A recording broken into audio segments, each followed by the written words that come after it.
Good morning, everybody. Happy Sunday. I always think of if you're able to not go to the meetings anymore and sleep in on a Sunday, enjoy it. I do not miss that rush of getting everyone ready and out the door. So today I want to read another Reddit, Am I the A-hole? I'm sorry for anybody who is offended by language. It's just that that's what the subreddit is called. It's basically kind of like, am I the jerk in this story? And I love these like family problems and like what the community answers. But I specifically am going to read Jehovah's Witness problems in these episodes because I feel like if you are in the world and you have an outside perspective, it's going to be a little bit different than for us who have experienced it from the inside of the religion. So we kind of see it both ways in a lot of ways. And I just want to kind of put my 2 cents in and want to see what you guys think of these problems. So I'm just going to go over these problems and then, we'll try to figure this out together, what these people should do in these situations. Okay, so this is on the Reddit. I'll link it below. Am I the A-hole? By user OG Bobby Moon. My long-term girlfriend turned to God. My girlfriend, female 34, and I, male 45, have been together for almost 3 years. Things have been going great. I love this woman. We have a lot of fun together. We each have our own kids, and I really love her kids too. When we first met, she had recently left her husband. She was renting a room and did not have her children. About 2 years in, she got her own apartment, and we have been trying to get the apartment ready for her kids. Her kids have started to stay at her place more and more. A couple of weekends ago, her daughter was caught sneaking a boy into her room in the middle of the night. We had talked about it, and that was that. A few days after this incident, something changed. When I first met my girlfriend, she had told me she was disfellowshipped.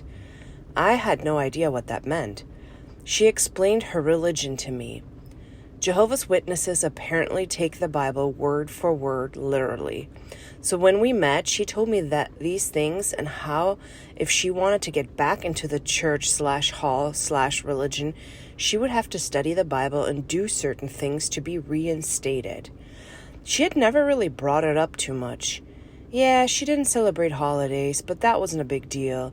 Yeah, she couldn't watch Harry Potter and other random movies. Again, it wasn't a big deal.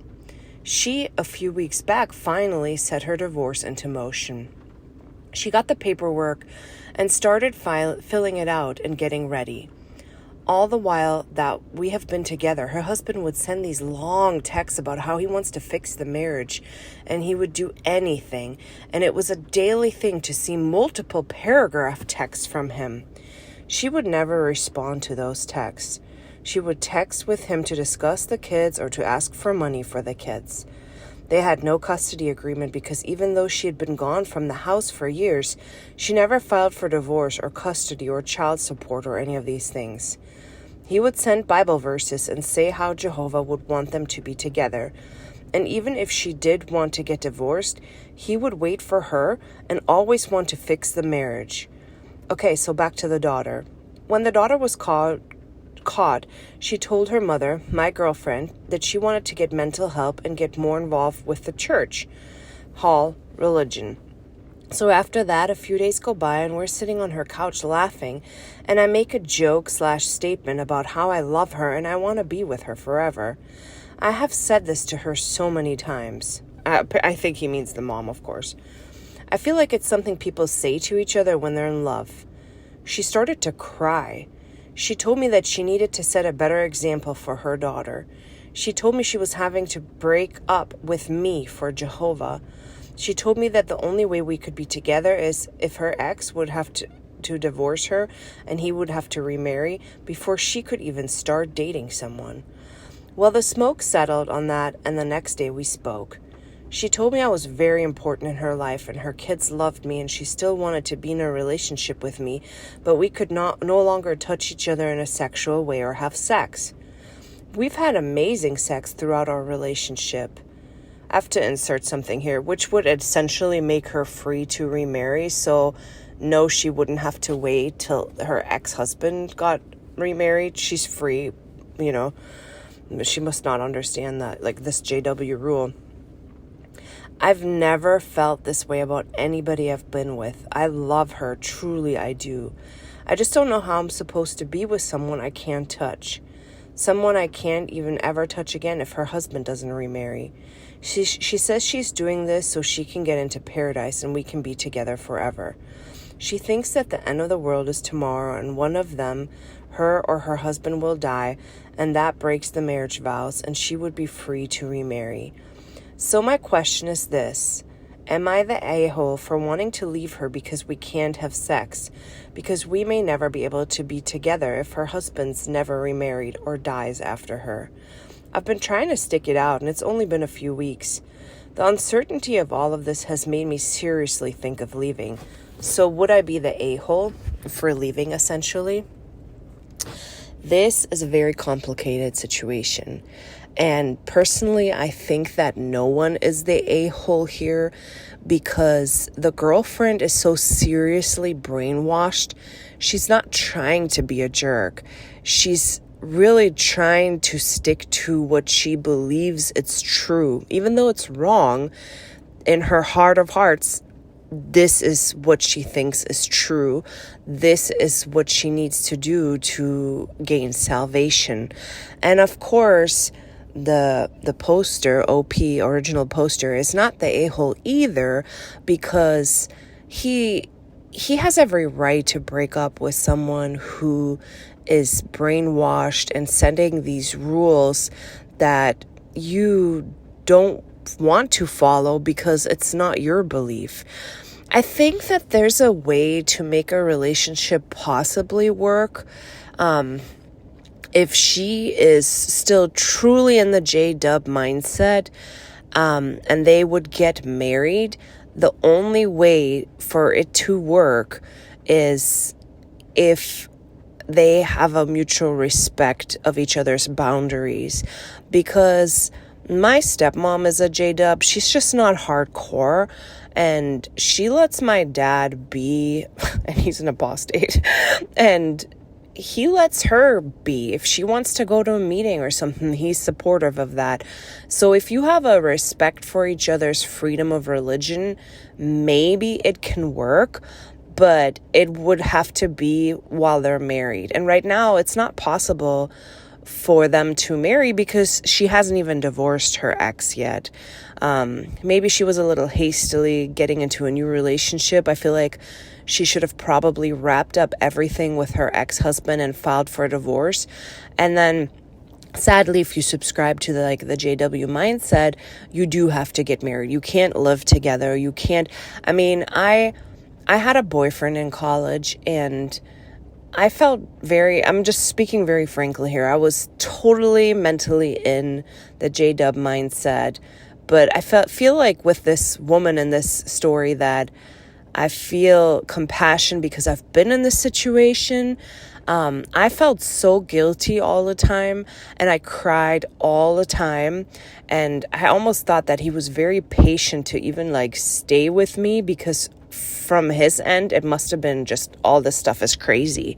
You know, if you don't subscribe to this mindset and this belief, all of this is nuts. You know, you from an outsider, you think this is the Handmaid's Tale, all these insane religious rules, and then to affect other people with it.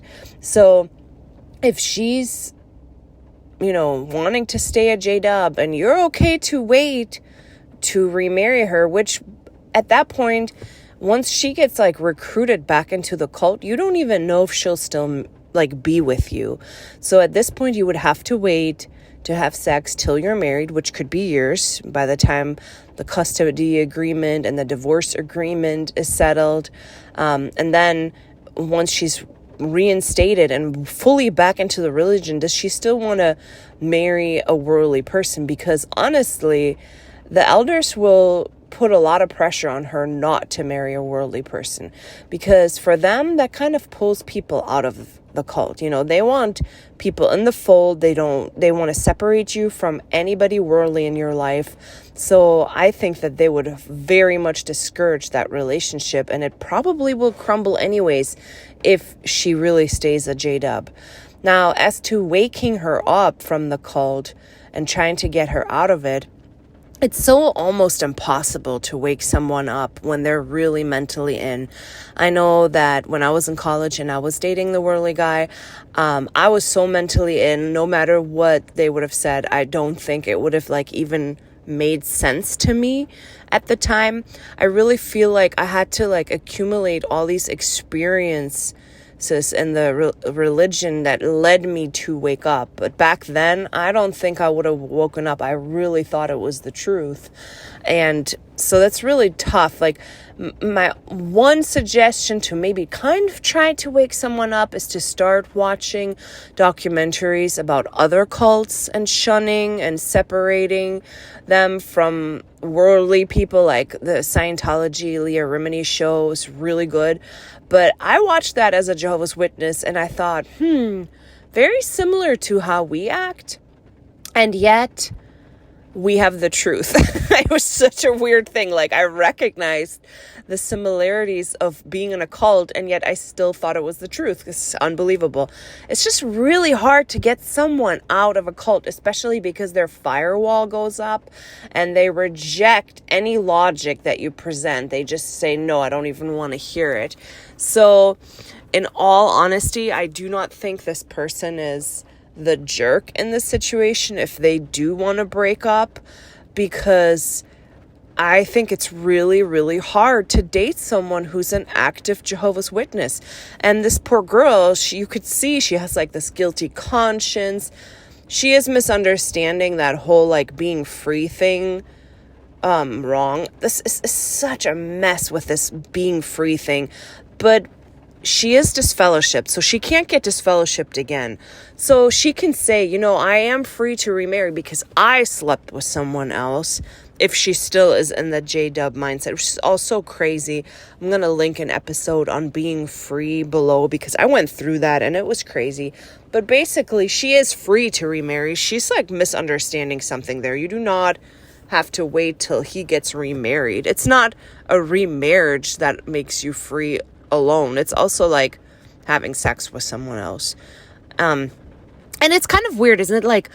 If you are in the house with someone of the opposite sex overnight, they will disfellowship you, even if you didn't sleep together. If you just happen to be in the house alone with the opposite sex and spend the night, they will totally disfellowship you. But this is such a good question. Will they also consider this as you being free to remarry just because you were in the house? So you can get disfellowshipped over this, but would that essentially make you free? I don't know. They were so ridiculously strict with me. I had all this evidence and that my ex was cheating, and they didn't even care one bit. They said basically everything can be photoshopped, and it basically was I had to be in the room with him having sex with someone with a witness to be free, or he confesses, and neither one of those things was going to happen. And I said to the elders at the time, I'm I know I'm free. I know he's sleeping with people, but they didn't care. It was just so ridiculous. So I would really be interested in what you guys think. Of course, we see this from a Jehovah's Witness perspective as well. My heart goes out to this girl because she loves this guy, but she's still mentally in a cult, which makes this relationship nearly impossible. It will probably end up failing down the road anyway, since they can't get married right now. And on his part, maybe he should just break up and wait it out. Maybe she'll wake up one day. More than likely not. And it's just tough. I would really like to hear what you guys have to say. Thanks. Bye.